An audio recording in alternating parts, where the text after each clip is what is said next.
Market regulator SEBI small and mid cap స్టాక్లకు సంబంధించి mutual ఫండ్స్లో వస్తున్న పెట్టుబడుల గురించి ఆందోళన వ్యక్తం చేసింది. ఈ మిడ్ క్యాప్ పెట్టుబడిదారుల ప్రయోజనాలను నమోదు చేయమని సెబీ మ్యూచువల్ ఫండ్ హౌస్లను మార్చ్ స్టార్టింగ్లో కోరింది. దీన్ని బట్టి పరిస్థితిని అర్థం చేసుకోవచ్చు. ఇక స్మాల్ క్యాప్ ఫండ్స్ రక్షణ కోసం తీసుకోవాల్సిన చర్యల వివరాలను కూడా సెబీ కోరింది.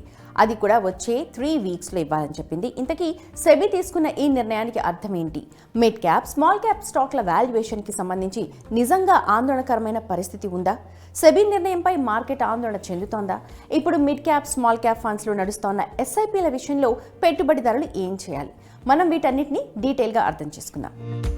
ఎంపిక చేసిన స్మాల్, మీడియం, ప్రత్యేకించి ఒక రకమైన లిక్విడ్ స్టాక్స్లో భారీ పెట్టుబడులు రావడం వల్ల మిడ్ క్యాప్, స్మాల్ క్యాప్ ఫండ్స్లో నష్టాలు పెరుగుతున్నాయి. అయితే ప్రస్తుతం సెబీ ఆందోళనకు ప్రధాన కారణం ఏంటి? వాస్తవానికి మ్యూచువల్ ఫండ్ల సంస్థ అయిన ఏఎంఎఫ్ఐ డేటా ప్రకారం జనవరి చివరి నాటికి ఏయుఎం అంటే స్మాల్ క్యాప్ ఫండ్ల నిర్వహణలో ఉన్న ఆస్తులు 89% పెరిగి రికార్డు స్థాయిలో 2.48 లక్షల కోట్లకు చేరుకున్నాయి. గత ఏడాది ఇదే కాలంలో ఈ మొత్తం 1.31 లక్షల కోట్లు. అదే సమయంలో మిడ్ క్యాప్ ఫండ్లలో ఏయుఎం 58% పెరిగి 1.83 లక్షల కోట్ల నుంచి 2.90 లక్షల కోట్లకు చేరుకుంది. శామ్కో ఎంఎఫ్ అధ్యయనం ప్రకారం ఆశ్చర్యకరమైన విషయం ఏంటంటే 2.48 లక్షల కోట్ల స్మాల్ క్యాప్ ఫండ్ల ఏయుఎం 2.99 లక్షల కోట్ల లార్జ్ క్యాప్ ఫండ్స్లో 83% సమానంగా మారింది. ఇది 2021 ఆగస్టులో 44% మాత్రమే. ఇటువంటి భారీ ఇన్ఫ్లోల కారణంగా షేర్లు కొత్త శిఖరాలను టచ్ చేస్తే పెట్టుబడిదారులు వ్యతిరేక పరిస్థితులకు కూడా సిద్ధంగా ఉండాలి. ఎందుకంటే ప్రస్తుతం మార్కెట్లో బులిష్ జోరు ఆగిపోయే సూచనలు ఏమీ కనిపించడం లేదు. SEBI mid cap, small cap ఫండ్ల నుండి పెద్ద మొత్తంలో అవుట్ఫ్లోల కోసం మ్యూచువల్ ఫండ్ హౌస్లు సిద్ధంగా ఉండాలని కోరుకుంటున్నారు. ఇలాంటి అత్యవసర పరిస్థితులను లేదా లిక్విడిటీ క్రంచ్ను ఎదుర్కోవడానికి డెట్ మ్యూచువల్ ఫండ్స్ ఇటీవల విముఖత చూపాయి. ఇక మిడ్ క్యాప్, స్మాల్ క్యాప్ పథకాలలో రిస్క్ మేనేజ్మెంట్ పై మరింత దృష్టి పెట్టడానికి మ్యూచువల్ ఫండ్లను ముందుకు తీసుకురావాలని లక్ష్యంగా పెట్టుకుంది. ये सेबी ने जो अभी कुछ समय पहले एडवाइजरी जारी की थी स्मॉल कैप और मिड कैप फंड्स के लिए, उसका बेसिस यही था कि पिछले 1 साल में स्मॉल कैप और मिड कैप फंड्स में बहुत ज़्यादा पैसा निवेशक निवेश कर रहे हैं और क्योंकि रिटर्न्स इन दोनों कैटेगरीज में बहुत अच्छे रहे हैं तो ज़्यादा से ज़्यादा निवेश उधर जा रहा है, लार्ज कैप में कम जा रहा है। और जैसा कि हम जानते हैं स्मॉल कैप फंड्स के अंदर जो निवेश होता है स्मॉल कैप स्टॉक्स में, उनमें लिक्विडिटी का हमेशा थोड़ा इशू रहता है क्योंकि ये जो स्टॉक्स हैं उनका मार्केट कैपिटलाइजेशन बहुत कम है। तो अगर मान लीजिए कहने के तौर पर अगर 5,000 करोड़ का कोई कंपनी है तो उसका जो फ्लोटिंग स्टॉक है वो 500-700 करोड़ का ही रहता है। और अगर फंड्स के अंदर बहुत ज़्यादा पैसे चले जाते हैं तो फंड्स उनमें अगर निवेश करते हैं तो उनकी स्टॉक प्राइस और ज़्यादा भाग जाती है क्योंकि बहुत सारा पैसा उन छोटे से स्टॉक में निवेश हो रहा है। तो सेबी ने इसलिए एक कॉशन जारी किया है जिसके तहत एम्फी ने भी एक एडवाइजरी की है। సెబీ నిర్ణయంపై మార్కెట్ ఎందుకు ఆందోళన చెందుతోందన్నది ఇప్పుడు ప్రశ్న. మరి మ్యూచువల్ ఫండ్ హౌస్లు ఎలాంటి నిర్ణయాలు తీసుకోవచ్చు? ఫైనాన్షియల్ ఇయర్ 2024 మొదటి 10 మంత్స్లో అంటే ఏప్రిల్ 2023 నుండి జనవరి 2024 వరకు స్మాల్ క్యాప్ పథకాల్లో 37,360 క్రోర్స్ పెట్టుబడి ఉంది. ఇది మొత్తం ఫైనాన్షియల్ ఇయర్ 2023లో 22,103 క్రోర్స్ కంటే 92% ఎక్కువ. దీని కారణంగా సెబీ మార్కెట్లో పరిస్థితులను చూసి ఆందోళన చెందుతోంది. చాలా మ్యూచువల్ ఫండ్లు మిడ్ క్యాప్, స్మాల్ క్యాప్ ఫండ్లలో అదనపు పెట్టుబడిపై పరిమితులను విధించొచ్చని లేదా ఎగ్జిట్ లోన్ని పెంచొచ్చని నమ్ముతారు.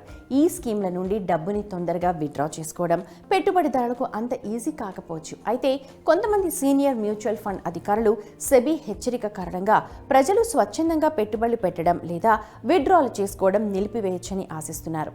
వాస్తవానికి మ్యూచువల్ ఫండ్ అధికారులు తమ వ్యాపారానికి ఆటంకం కలిగించే ఇటువంటి నిబంధనలను సెబీ అమలు చేయకూడదని కోరుతున్నారు.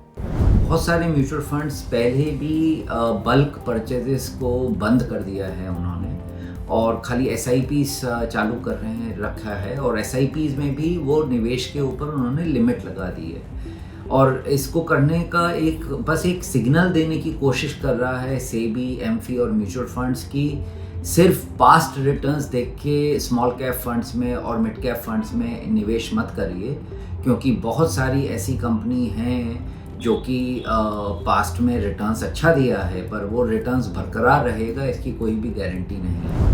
ఇప్పుడు క్వశ్చన్ ఏంటంటే వాల్యుయేషన్లు నిజంగా ఖరీదైనవిగా మారాయా? మార్కెట్లో బబుల్ లాంటి పరిస్థితి ఉందా? సెబీ నిర్ణయం వల్ల మార్కెట్లో బలవంతంగా విక్రయాలకు అవకాశం ఉందా?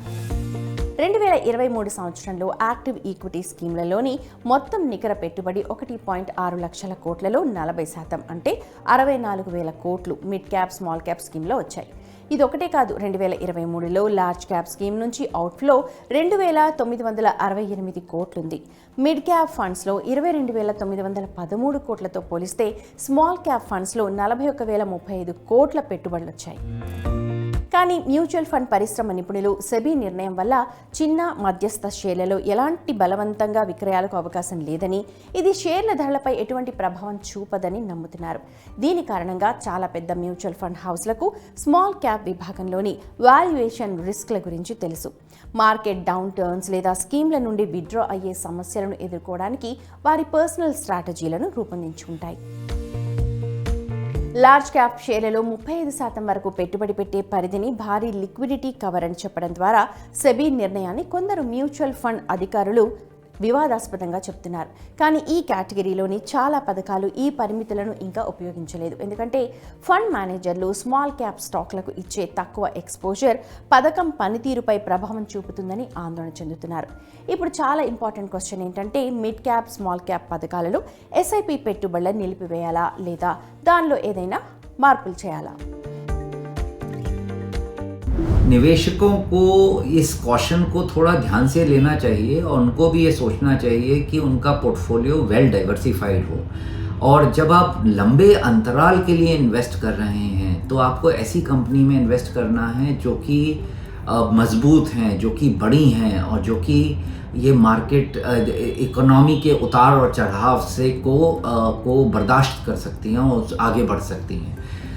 तो निवेशकों को भी अपना पोर्टफोलियो को थोड़ा बैलेंस करना चाहिए और लार्ज कैप मिड कैप में ज़्यादा डालना चाहिए और स्मॉल कैप में कम डालना चाहिए.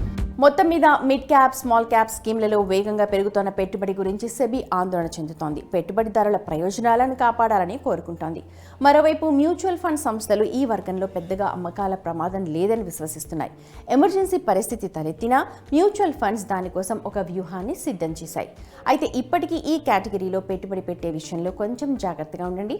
మీ పోర్ట్ఫోలియోని సమీక్షించుకోవాల్సిన అవసరం కూడా ఉంది.